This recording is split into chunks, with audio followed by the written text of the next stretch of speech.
네, 노상원 씨의 지시 뒤에 정보사가 실제로 자백 유도제 관련 문건을 만든 사실도 드러났습니다. 약물들이 나열돼 있고 그 효과까지 적힌 문건입니다. JTBC 취재 결과 정보사 관계자들은 문건을 출력해서 문상호 당시 정보사령관에게 전달했다고 진술했습니다. 특검은 문건이 노상원 씨에게 건네졌을 것으로 보고 범죄 단체 조직죄 혐의를 수사 중입니다. 조혜영 기자의 단독 보도입니다. 지난해 12월 국군 정보사령부에서 만든 협상과 설득을 통한 정보 입수 방법이라는 제목의 문건이 공개됐습니다. 정보 입수 방법을 총 3단계로 구분했는데 협상과 신체적 정신적 고문 다음 단계로 자백 유도제 항목이 등장합니다. 스트레스와 고문을 반복해서 대상의 정신력을 약하게 한 뒤 약물을 투입해 무저항 상태로 만들어 회유나 협박에 굴복하게 만드는 방법이라고 적었습니다. 그리고는 벤조디아제핀, 펜토탈 나트륨, 프로포폴 등 약물의 이름과 효과도 구체적으로 나열해뒀습니다. 노상원 씨를 중심으로 모인 이른바 롯데리아 멤버들은 선관위를 수사하기 위한 수사 2단 등을 구상하고 현역을 투입하는 인사안까지 만들었습니다. 정보사령부가 민간인 노상원 씨의 지시에 따라 수사의 구체적인 방법을 마련하고 더 나아가 자백 유도제까지 검토한 겁니다. 특히 정보사 실무자들은 이 문건을 출력해서 문상호 당시 정보사령관에 전달했다고 국방부 특수본에 진술했습니다. 종합특검은 문 전 사령관이 이 문건을 직접 노상원 씨에게 보고했을 것으로 의심하고 수사하고 있습니다. 특검은 자백 유도제 문건이 노 씨와 문 전 사령관의 범죄단체 조직죄를 입증할 핵심 단서가 될 것으로 보고 있습니다. 노상원 씨는 정보사 군인들을 동원해 선관위 직원들을 감금하고 고문하는 등의 불법 수사를 기획한 혐의로 이미 징역 18년을 선고받았습니다. 방첩사 현직 간부가 JTBC 카메라 앞에 섰습니다. 1990년 보안사 윤석양 이병이 1,300명 대규모 사찰을 폭로한 뒤 내부에서 폭로가 나온 건 36년 만입니다. 이 내부 고발자의 신상을 보호하기 위해 간부 A씨라고 칭하겠습니다. 그리고 실루엣으로 전해드릴 수밖에 없는 점을 시청자들께 양해를 구하겠습니다. A씨가 육성으로 전하고 싶었던 말은 내란이 벌어진 뒤에도 방첩사는 반성하지 않는다는 것이었습니다. 그 안에선 여전히 정치 성향을 첩보로 수집하고 있고 계엄을 옹호하기도 하며 일부 부대원들을 향해 너 이재명 지지자냐 라며 편을 가르고 있었습니다. 먼저 김필중 기자의 단독 보도입니다. 현직 방첩사 간부인 A씨는 올 초에 이상한 지시를 받았습니다. 조금 특이한 인원이 있다. 이 인원을 인원하고 친해져서 좀 이야기를 들어봐라라는 지시를 내린 적이 있습니다. 군대 안의 한 인사에 대해 알아보라는 지시였는데 12.3 계엄에 반대하는 것 같다는 게 이유였습니다. 그 사람이 좀 계엄에 반대를 하는 목소리를 내거나 좀 정치에 관해서 스스럼 없이 이야기를 하는 그런 간부였었는데 그 사람에 대해서 좀 이야기해봐라. 좀 가서 정보를 좀 동원해봐라. 계엄에 찬성하는 인사에 대한 조사 지시도 내려왔습니다. 좀 계엄에 찬성하는 그런 발언들을 하는 거를 전부 정보 수집해서 A씨는 실제 보고서 작성 지시도 이어졌다고 밝혔습니다. 기본적으로 일단은 정치적 중립성을 좀 위반했다. 네, 그런 식의 보고서. 윤석열 정부 방첩사가 불법 계엄의 핵심 역할을 했다는 게 드러난 뒤에도 방첩사는 권한에 없는 정치 성향 첩보 수집을 하고 있던 겁니다. 방첩사는 방위산업 정보와 테러, 간첩작전 정보, 군 관련 인사에 대한 정보를 수집하도록 법령에 정해두고 있습니다. 그런데 정치적 중립 위반 조사를 구실로 삼아 사실상 내부 정치 사찰을 하고 있었던 셈입니다. 하지만 정작 방첩사 요원들은 이와는 거리가 먼 발언들을 쏟아냈다고 합니다. 부대원에 대해서 너 이재명 지지자냐? 라는 식으로 얘기를 하는 경우가 종종 있었습니다. 너 일찍이지? 너 이재명 찍었지? 라면서. 방첩사 내에 여전히 계엄을 옹호하는 분위기도 있다고 했습니다. 기본적으로 좀 계엄이 정당했다. 이것은 뭐 자유한국을 수호하기 위한 것이었다. 라든가 또는 뭐 극우 유튜버를 자기가 시청한다는 거를 좀 자연스럽게 가르친다던가. 방첩사는 JTBC에 올해 장병대상 정치적 성향 수집 관련 어떠한 지시를 내린 적이 없다며 계엄 찬반 정보 수집을 부정했습니다. 그러면서 계엄이 정당했다는 발언을 한 방첩사 부대원은 파악된 바 없다며 사실 확인 시 강도 높은 감찰 조사를 하겠다고도 했습니다. 계엄 관련해서 가장 끔찍한 부분이 이제 노상원의 수사 2단 부분 아니겠습니까? 네. 예, 뭐 거기에 절대 고문 막 많잖아. 야구 방망이, 케이블 타이 많잖아. 근데 그게 왜 그러냐? 선관위를 장악한 후에 선관위 직원들을 고문을 해서 부정선거가 있었다라는 사실을 세상에 알리는 도구로 활용하기 위해서 그런 이제 고문 도구가 있었던 겁니다. 그런데 작년 12월에 박선원 의원이요. 자백 유도제 문건을 제시하면서 자백 유도 약물을 활용해서 거짓 자백을 받아내려 했다라고 폭로를 했습니다. 진짜 끔찍한 폭로였는데 근데 충격이었어요. 진짜. 충격이었잖아. 네. 언론이 별로 주목하지 않았어. 맞아요. 너무 허황되다고 네. 생각했던 것 같아. 네. 예, 주목하지 않았어요. 그런데 실제로 당시에 내란 특검이 문건을 확보를 했던 거야. 맞아요. 그 확보한 문건을 박선훈 의원이 공개를 했던 거고요. 예. 문건 다시 한번 좀 띄워주시겠습니까? 제목이 협상과 설득을 통한 주요 정보 입수 방법이고 자백 유도제 딱 쓰여져 있죠. 네. 그리고 사용 방법. 정신력을 극도로 저하시킨 후 약물을 투입해서 무저항 상태로 만들어 회유나 협박에 굴복하게 하는 방법. 그렇습니다. 와. 그러니까 사람을 그냥 아예 정신 못 차리게 해놓고 그냥 맞지? 이런 식으로 자백을 받으려고 했던 거야. 밑에 약물도 다 적어놨어요. 약물 종류도. 그러니까요. 네. 그런데 관련해서 문상호 정보사령관이 국방부 특수본에서 진술을 했습니다. 이거 엄청난 뉴스입니다. 자, 국방부 특수본에서 문상호가 뭐라고 진술했냐? 노상원이 자백 유도제 검토를 지시했다. 그래서 실제로 정보사령부에서 문건 작성했어. 네. 그런 다음에 출력한 다음에 문상호한테 줬대.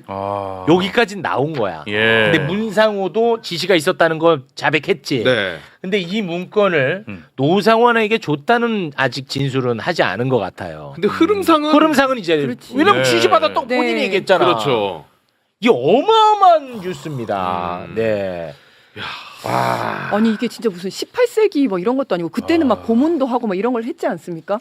정말 무슨 일제 강점기 때 무슨 마루타한테 하는 것도 이거 아니고 진짜. 너무 끔찍하더라고요. 진짜 그리고 이게 어마어마한 무슨 자백 유도제라고 하니까 그냥 약물을 먹이나? 근데 이게 그냥 약물이 아니라 무슨 향정신성, 그 맞아요. 마약 성분, 신경 안정제 이런 것들 자기가 막 섞어가지고 네. 그냥 무슨 그 정체불명의 괴 약물을 만들어서 그걸 먹이려고 했었던 거예요. 권력만 가질 수 있다면 시민들은 다 적이라는 거죠. 와. 적군에게 하는 거를 그대로 쓴다는 거니까. 근데 전시에 적군에게도 이거 또 못하게 되어 원래 있대요. 그러면 안 되지. 못하도록 네. 되어 있고 이건 안 정말 되는데 이 사람들은 여전히 그런 세계 속에서 살고 있었다는 게 좀 끔찍한 일이죠. 아니 정말 이게 빨리 끝나서 다행이지 안 그러니까요. 그랬으면 정말 끔찍한 일이 벌어질 뻔했다라는 그렇습니다. 것들이 지금 이렇게 막 나오고 있는 거죠. 네. 그래서 뭐 계엄 그만 얘기해라. 이거는 진짜 안 돼. 진짜 이거 안 돼. 아직 밝혀야 될 게 너무 많습니다. 맞습니다. 정말 끔찍한 일입니다. 네. 자, 그리고 이번에는 그 방첩사로 가볼 텐데요. 방첩사는 계엄을 준비하기 위해서 군 법무관들의 블랙리스트를 이미 작성을 해놓고 관리를 했다.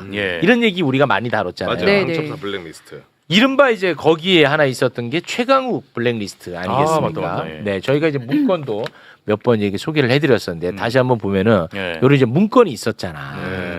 예, 저기 보면은 사람이 다 씁니다. 이게 이번에 JTBC를 통해서 이게 또 저희는 그 전에 나와서 얘기를 하셨지만, 그렇죠. 이제 JTBC를 통해서 이게 내부 고발자가 이거 폭로를 했는데 네. 저렇게 이제 손으로 쓰게 한 거는 기록을 서버에 타임. 남기지 않기 그렇지. 위해서. 보안을. 네. 그때 이제 다 말씀을 해주셨었는데 맞아요. 요게 이번에 이 보도가 됐고요. 그리고 군인들에 대해서만 블랙리스트가 작성된 게 아니라 민간인도 사찰 됐을 가능성이 굉장히 높다는 거예요. 방첩사 내부 매뉴얼을 보면 거기 딱 나와 있더만. 자, 방첩사 내부 매뉴얼입니다. 인사 검증 지원 파트에 대통령실 요청에 따른 조사 대상으로 대통령 위촉 직위 등 그 밖에 인사 검증이 필요한 자. 그건 민간인이지. 그렇죠. 유의사항 특별검증조사 결과 작성 시 부정적 사례와 각종 의혹, 설 등은 누락 없이 반영해라. 네. 그러니까 군인뿐만 아니라 진짜 민간인까지도 맘만 먹으면 할 수 있다. 그렇습니다. 라고 읽히는 거고. 그리고 윤석열 정부 출범하자마자 이제 내부 저거를 바꿔가지고 저거를 다 하라고 지시를 했다는 거고요. 그리고 아까 이제 문건 보여주셨는데 그 손글씨 있잖아요. 네. 글씨가 생각보다 되게 예쁘게 잘 썼어. 맞아요. 네, 네. 그래서 제가 저거 누가 쓴 거냐. 귀여운 글씨야. 그랬더니 이제 그 휘문 출신 사령관이 이제 휘문 후배를 데려다가 이제 지시를 한 거예요. 그건 이제 당연히 휘문 출신 대통령한테 보고하려고 그런 거겠죠? 휘문 출신 장관하고. 휘문? 아, 충암 죄송합니다. 갑자기 휘문이 나왔어요. 네. 충암 출신들이 쭉 이렇게 하기로 했는데 충암 출신 중령이 그 밑에 있는 소령한테 지시를 했대요. 요거를 양식만 출력해가지고 나중에 근거 안 남게 손으로 써라. 근데 자기가 글씨를 너무 못 써서 보고하는데 누가 될까봐 그 밑에 있는 여성 장교한테 또 시켰대. 여자 글씨라는 거 저게 예쁘게 써야 되니까. 야, 엄청나게 그럼 다 특정이 됐네요. 굉장히 신경 써. 그러니까 특검은 누가 썼는지까지 지금 확인됐고요. 다 됐네. 그다음에 저거만 있는 줄 알았는데 보니까 타이핑을 해서 파일로 보관한 게 또 있었어요 따로. 네, 저거만 있었는 줄 알았는데 저도. 그러니까 이게 왜 그랬냐 그랬더니 그거는 이제 본인들은 어느 정도 성공을 예상하고 나중에 이게 이제 또 열심히 했다는 흔적도 될 수 있고 두고두고 써먹어야 되잖아요. 그 대신에 이게 실패했을 때는 검색에 걸리지 않게 하기 위해서 지난번에 말씀드린 것처럼 제목을 이상한 걸로 달아가지고 그래서 찾을 수 없게. 근데 찾았어요? 근데 이제 거기서는 그거를 그 사령관이 바뀌면서 그러니까 정권이 바뀌면서 새로운 사령관이 감찰 지시를 해가지고 자기네가 다 찾아가지고 제출한 거예요 특검에.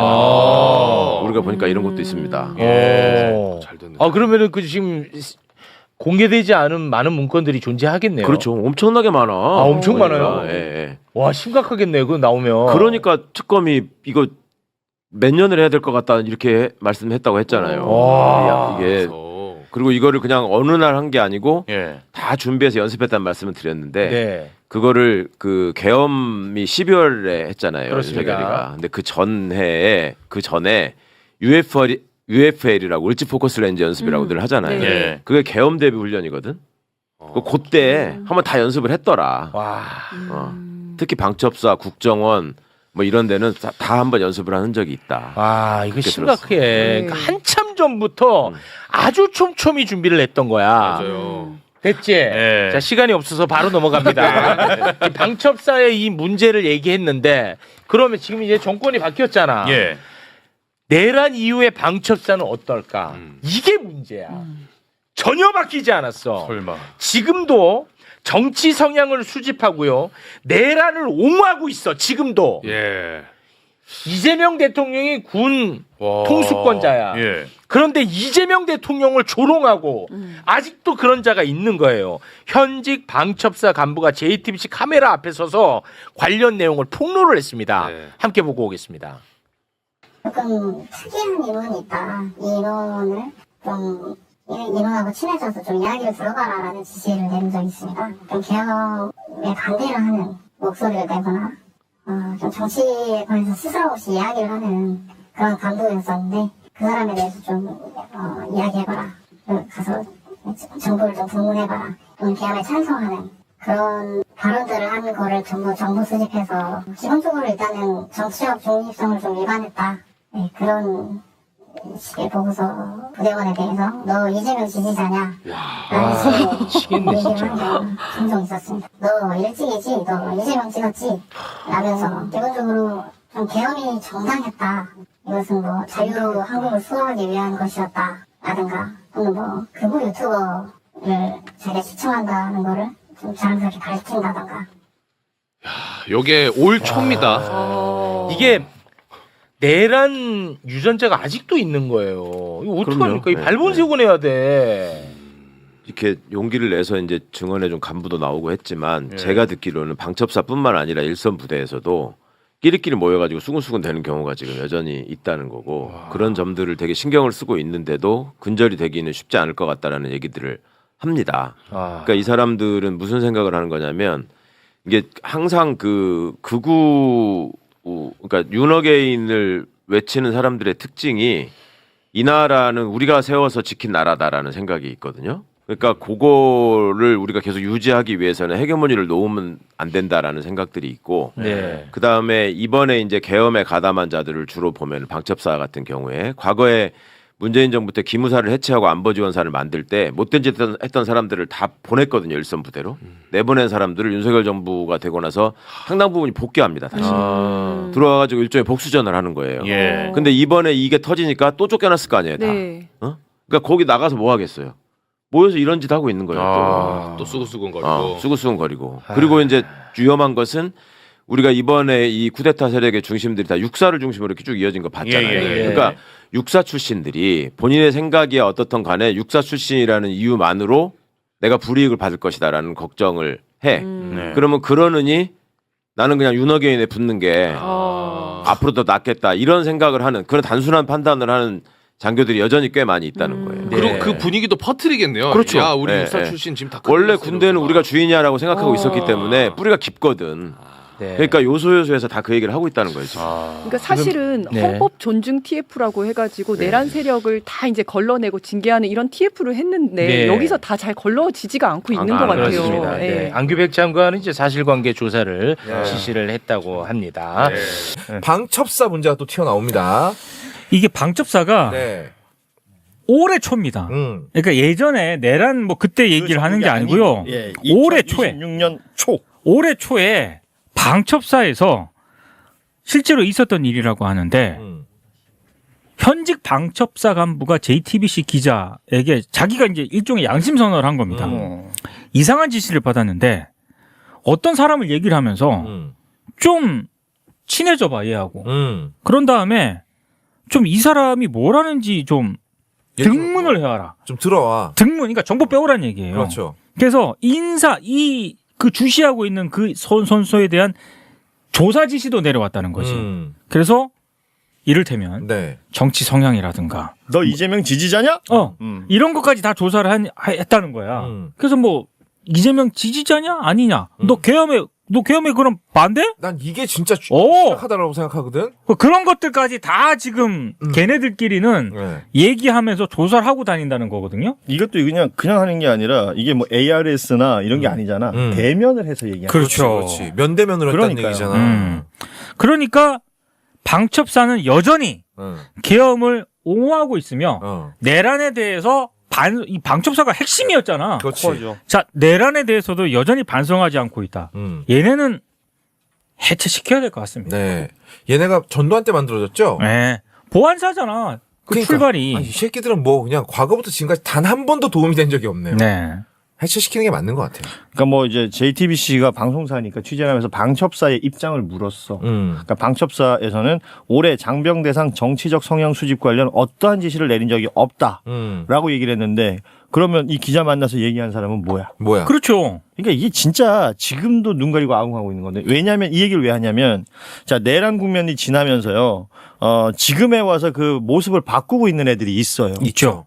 그리고 내란이라는 건 있을 수 없는 일이었고 그 당시에 비상계엄 선포는 몹시 잘못된 것이라고 말하고 있는 이들이 있지만 그걸 곧이곧대로 못 믿을 상황들이 이렇게 톡톡 벌어진다는 겁니다.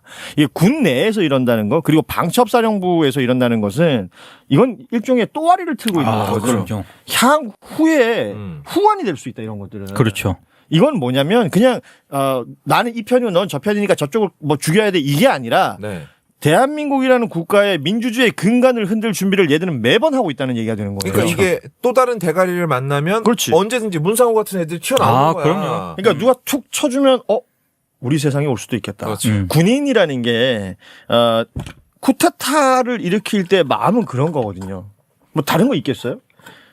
어떤 일종의 우리로 봤을 때는 정치적 미치광이가 등장하면 그 미치광이가 뭐 성공하면 혁명 실패하면 뭐 아닙니까 뭐 이런 걸 해대면 군은 도구로 쓰이는 건데 그때 얘들의 머릿속에 그거거든. 야 우리 세상이 올 수도 있겠구나. 우리 세상이 온다. 그래서 조금만 마음을 고쳐먹으면 다시 이쪽으로 튈 수도 있는 인간들이 된다는 거죠. 제가 어렸을 때 전두환 정권이었잖아요. 그때만 해도 군인들이 진짜 힘이 있었어요. 그럼. 군복 군사 입고 어디 가면 우리 아버지 나한테 육사 가라 그랬어. 우리 아버지도 나한테 육사 가라 그랬어. 남자가 행세하려면 육사 가야 된다. 나 군복이 너무 싫었거든. 난 지금도 카키색 싫어해. 아니 나는 이게 좀 예사롭지 않게 보이는 그 뉴스라고 생각하는 것 중에 하나가 네. 이거 다 수기로 작성했다며. 그러니까 수기로 다 작성했고 이제 문제가 될 것 같으면 기록 왜냐하면 전산으로 이렇게 두드리면 이게 나중에 다 기록이 남잖아요. 그렇지. 그러니까 철저하게 프린터 해가지고 수기로 작성해가지고 또 폐기했을 가능성도 있거든요. 네. 근데 문제는 박근혜 때 얘네도 사실 내란을 검토를 했었습니다. 그렇죠. 비상계엄 검토했었어요. 준비까지 다 했었죠. 그때는 기무사였습니다. 네. 그때 튀었던 애가 조현천입니다. 네. 그 조현천이 다 준비했잖아. 튀었잖아. 기무사에서 그때 내란을 준비했었던 그 문건이 있을 거 아닙니까? 그 문건을 토대로 윤석열이 내란 이게 이어진 거거든. 그렇죠. 그거 재활용한 거죠. 그렇죠. 네. 거기에다가 빌드업을 한 거야. 네. 이게 레퍼런스가 될 수 있다는 거고 조현천이 언제 귀국합니까? 윤석열이 들어서고 들어와요. 그래요. 도망다니다가. 말하자면 일종의 기술자를 부른 것일 수도 있는 겁니다. 그렇죠. 그러니까 이 연관성이나 관련성에 대해서 현재 뭐 큰 말들이 없는데 네. 살펴봐야 돼요. 군사 전문가들이나 이 관련된 내용을 아시는 분들은 그러니까 이 방첩사 이전의 기무사, 기무사 이전의 보안사 등등 그들의 라인을 쭉 다 아시는 분들은 그렇죠. 이 얘기 매번 해요. 늘 이 안에 뿌리가 남아 있다. 그래서 도려내야 된다. 맞아요. 그래서 이거는 예사롭지 않아요. 이거 방첩사에서 지금 안규백 국방부 장관 해가지고 이거는 응징을 해야 됩니다. 진짜 가만두면 안 돼요 이거. 그럼요. 네. 방첩사 이런 애들은 이 속속들이 우리가 잘 모르잖아. 그리고 나는 이게 그러니까 이런 식으로 존재할 것 같거든요. 야 언제 무슨 정권이 들어올지 모르잖아. 그러면은 지금은 그러니까 얘네가 본심이 뭔지는 모르겠어요. 그렇지. 근데 만약에 내가 아까 그런 문상호 같은 놈이라고 대가리가 좀 돌아가는 나쁜 놈이면 야 윤석열 같은 애들이 들어왔을 때를 대비해서 이거 개헌 문건 이런 거 만들어놔. 이거 미리 만들어놔. 그래서 윤석열 이런 거 찾으면 바로 내밀면 되잖아. 그리고 이재명 정부 같은 사람 뭐 민주당 정부가 들어오잖아. 그럼 이거 잘 감춰. 아니면 수기를 다 폐기해버려. 그렇죠. 하지만 어딘가에 있어 이게. 아니면 대가리 속에라도 들어있어. 너무 위험한 거잖아. 그래서 우리가 이제 이재명 정부 들어오고 나서 북한에 무인기 보내가지고 그 김여정이 막 그 험한 말하고 그 통일부 장관과 대통령이 관련해서 유감을 표명했던 때 있잖아요. 네. 그때도 군인이 왜 이러지? 정부가 바뀌었는데 이렇게 접근하시는 분들 많았는데 군 내에는 어떤 사람들이 있을지 모르는 거예요. 우리는 말하자면 몰라요. 정권은 몇 년 이렇게 뭐 있을 수 있지만 군에서 그 수십 년의 어떤 역사를 이어온 사람들끼리 그 안에서 무슨 일이 벌어지고 있느냐. 그리고 그 보직자들이 뭐 순간순간 어디 보직 변동이 되고 있을 수는 있으나 그 라인업들이 살아있으면 노상원 같은 애가 등장하는 겁니다. 맞아요. 그러니까 노상원이 정보사령관까지 했어요. 그렇지. 그러니까 육사 다닐 때 굉장히 스마트한 사람이었고 뭐 수석했다는 얘기도 있고 그러니까 이제 뭐 언론이나 이런 데서 뭐 버거보살 뭐 이러면서 그냥 무속 그러면서 뭔가 희화시키는 영역들도 있는데 그렇죠. 그렇지 않다라는 거지. 그렇지 않은 사람들이 짜고 있는 판 그리고 그들이 자기가 처벌을 적게 받기 위해서 지금 뭔가를 또 도모하고 있을 수 있잖아. 그렇지. 그러니까 이런 것들을 너무 쉬이 넘어가면 안 된다. 방첩사도 여인영이라는 사령관에 대해서는 우리가 주목을 했으나 그 사령부에서 무슨 일이 벌어지고 있는지를 지금 하나하나 들여다보면 모르는 거 아니야? 몰라요. 전혀 모르는 거지. 아니 실제로 왜 대북 정보 관련해 가지고 인공위성 정찰 다 하잖아요. 주한미군이나 이런 데서 미국에서. 걔네들도 담당 보직이 2년 이렇게 바뀐대요. 그러니까 2년 있다가 또 딴 데 가고 2년 있다가 딴 데 가고 이러니까 우리 군의 그 영상 판독이라든가 이른바 휴민트 부서 있지 않습니까? 안 바뀌는 거야. 그래서 주한미군이 2년마다 바뀌어가지고 신임이 오잖아. 그러면 업무 인수인계를 우리 군 관계자를 찾아요. 연결성이 있으니까. 이 사람은 수십 년 동안 그래서 그렇지. 인공위성을 딱 봐도 주한미군보다 우리 한국의 그 담당자 있잖아. 수십 년 동안 근무해온. 이 사람들이 인공위성 딱 보면 안 돼. 사진 판독력이 진짜 중요한 얘기가 엄청나. 이게 지금 뭐 약간 다른 걸로 튀는 것일 수도 있는데 검찰 계속 얘기하잖아. 그렇죠. 검찰 안에 있는 검사 말고 오랜 세월 거기서 잔뼈가 굵은 수사관들이 있어요. 이 사람들이 어떤 손발이 되어서 움직이면서 벌여왔던 일들이 많아요. 엄청 많아요. 지금도 그런 사람들은 활동을 하고 있어요. 그러니까 예를 들어서 중수청 공소청으로 갈라져가지고 공소청에 검사들이 간다. 중수청은 뭔가 하부 조직이 될 것이다. 어쩌고 저쩌고 하지만 이 중수청에 검찰과 커넥션이 있는 그런 오랜 세월에 뭐 말하자면 이제 노련한 그런 수사관들이 가가지고 검찰들하고 이거 공소청과 중수청이 떨어져 있으나 그렇죠. 뭔가 다른 라인업을 만들면 어떤 식으로도 삐져나갈 수 있다라는 그렇지. 생각이 드는 거예요. 그럼요. 그 외에도 이 윤석열의 내란, 그 윤석열이 당선이 되기 전 그리고 당선되는 일련의 과정 속에 뭐 검사들에서 얘기를 많이 하잖아. 지금 그쵸. 예를 들면 그 조작기소 특위에서도 검사들 불러가지고 조지잖아요. 네. 근데 그 검사들의 지시를 받고 실제 실행했던 인간들 있잖아. 그렇죠. 그 수사관들 수는 검사들보다 훨씬 많아요. 그리고 얘네들이 오히려 실제 수사는 이 사람들이 다. 아, 그럼 그들이 베테랑이야, 전문가야. 베테랑 중에 베테랑이잖아. 그렇기 때문에 이 사람들은 경찰하고 검찰하고 그 사이에 무언가의 스탠스를 유지하면서 그 긴 세월을 살아온 사람들이기 때문에 뭐 좋게 표현하면 노하우 같은 것들이 엄청날 거라는 그렇죠. 거지. 그러니까 누가 위에 윗대가리에 앉아도 대응을 할 수 있게 다 준비를 해놨을 거라고. 봐봐, 내가 아까 주한미군 위성 판독 휴민트 네. 그런 거 이거는 같은 거야. 미국이 우리나라를 못 따라와요. 네. 그래서 뭐 정찰 위성이라든가 이런 걸 미국이 훨씬 앞서지만 다른 분야에서는 못 따라오거든. 우리한테 의존해요. 근데 그게 군에서 그 정도지 않습니까? 네. 그러면 봐봐요. 방첩사 이거 옛날에 기무사잖아. 출발은 보안사고. 네. 거기는 정말로 어떤 베테랑 요원들이 있다 쳐. 음. 얘네들 무슨 업무를 하고 얘네들이 뭘 하고 있는지 파악하기가 더 어려워요. 이게 공포스러운 거야. 우리가 몰라. 그러니까 근데 들어간 게 없으니까. 그 방첩사에서 지금 이런 작태를 벌이고 있다는 거거든. 이재명 정부 들어선 뒤에도 네. 사실 방첩사보다 더한 데가 정보사입니다. HID. 네. 거긴 블랙 요원들이야. 점조직이야. 맞아. 몰라 지금 어디서 뭐 자기들끼리도 하는지. 몰라. 어. 그 영화 신세계에 보면 몇몇 딱딱 처단하고 나면 이정재가 경찰이었던 기록이 사라져 버리는 거야. 그렇죠. 그들도 그럴 수 있다는 거거든. 그러니까 이런 모든 것들이 뭐 상상의 영역일 수도 있고 뭐 너무 지나친 걱정일 수도 있겠으나 하나하나 튀어나오는 자료들 보면 그냥 넘길 수는 없다. 네. 아. 없애야 돼요. 특히 그러니까, 방첩사원들은 그냥 넘기면 안 돼요. 그러니까 바깥에서 전혀 바라볼 수 없는 구조로 돼 있는 조직은요. 이거. 그렇죠. 우리가 어떻게 통제도 안 되고 믿을 수도 없어. 얘네들 없애야 돼. 어떻게 할 수 없어. 밖에 나와 있다고 얘네들이 할 일을 못 하냐? 그거 그러니까. 아니거든요. 네. 다 할 수 있어요. 그리고 저는 이게 방첩사 얘네들 하는 짓거리를 보면서 얘네들이 과연 군만 이렇게 자기가 좀 봤을 때 자기네들이 봤을 때 이상하다는 선수들 조사하고 막 이랬잖아. 네. 얘네들 민간인도 했을 것 같아 왠지. 그러니까 민간인 사찰이 엄청난 범죄고 엄청난 일이라고 우리는 생각하고 있지만 얘들은 아무렇지도 않게 생각할 수도 있겠다. 그러니까요. 이게 사실 종종 뭐 언론이나 통해서 이제 한 번씩 툭툭 불거지는 거잖아. 뭐 90년대쯤에는 이제 군에서 이제 내부 고발 나오고 막 이랬던 적이 있었는데 그 외에도 민간인 사찰이 있거나 아니면 어떤 특정 집단에 대한 사찰이 있으면 매번 뉴스가 되잖아요. 그렇죠. 그건 뭐냐면 상시 사찰이 이루어지고 있는데 맞아요. 그때만 들키는 거다. 이렇게 해석하는 게 더 맞겠지. 그렇죠. 예.